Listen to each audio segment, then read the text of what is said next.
Demeurez en mon amour, comme je demeure en vous. Ainsi tous reconnaîtront que vous êtes mes amis. Demeurez en mon amour, comme je demeure en vous. Ainsi tous reconnaîtront que vous êtes mes amis. Bonjour, comment se déroule cette semaine du carême? Le printemps arrive, on entend les oiseaux, le sève coule, on va avoir du bon sirop d'érable canadien à Pâques. Et nous sommes dans la joie, et nous sommes des pèlerins d'espérance. Ton frère que voilà, il est revenu à la vie. Ta parole, Seigneur, est vérité, et ta loi délivrance. Je me lèverai, j'irai vers mon Père, et je lui dirai, Père, j'ai péché contre le ciel et envers toi. Ta parole, Seigneur, est vérité et ta loi, délivrance. Évangile de Jésus-Christ selon saint Luc. Gloire à toi, Seigneur. Seigneur, purifie mon esprit, purifie mes paroles et purifie notre cœur à chacun et chacune de nous.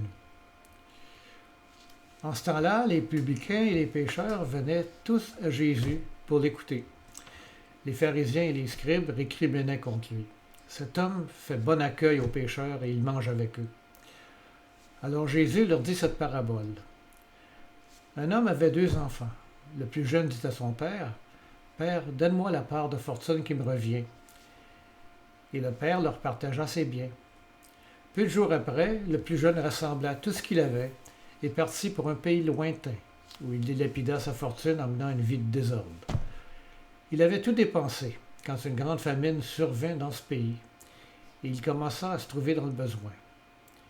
Il alla s'engager auprès d'un habitant de ce pays qu'il envoya dans ses champs garder les porcs. Il aurait bien voulu se remplir le ventre avec les gousses que mangeaient les porcs, mais personne ne lui donnait rien. Alors il rentra en lui-même et se dit, « Combien d'ouvriers de mon père ont du pain en abondance, et moi ici, je meurs de faim.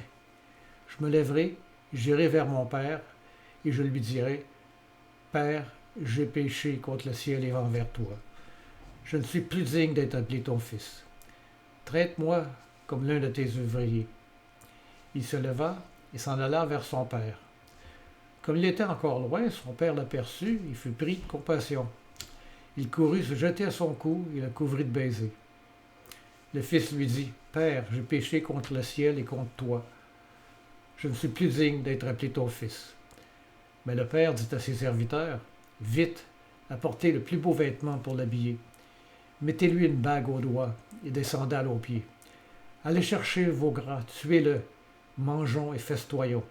Car mon fils que voilà était mort, il est revenu à la vie. Il était perdu et il est retrouvé. » Et ils commencèrent à festoyer. Or, le fils aîné était au champ.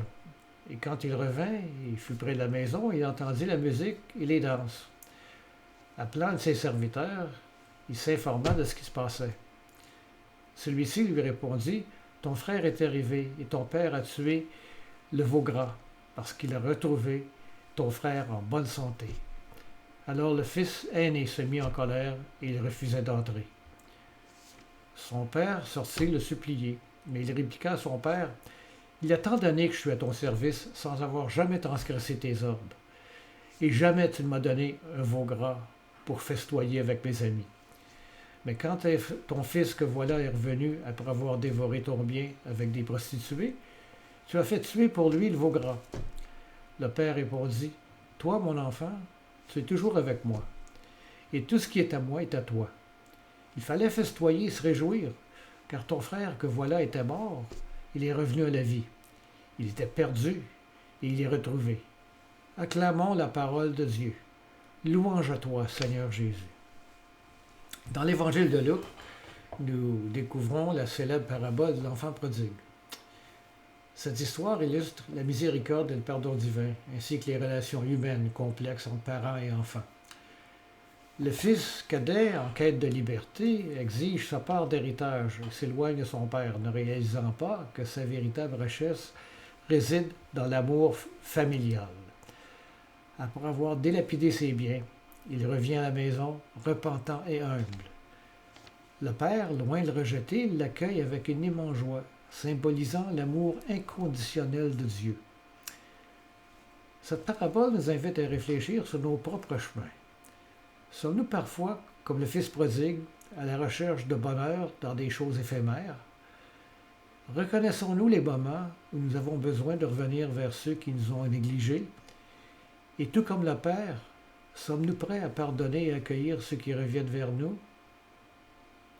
Cette semaine, pensons à cette question. Comment pouvons-nous incarner l'accueil et le pardon dans nos relations, que ce soit avec notre famille, nos amis, ou même des personnes qui nous ont blessés? Alors, bonne semaine!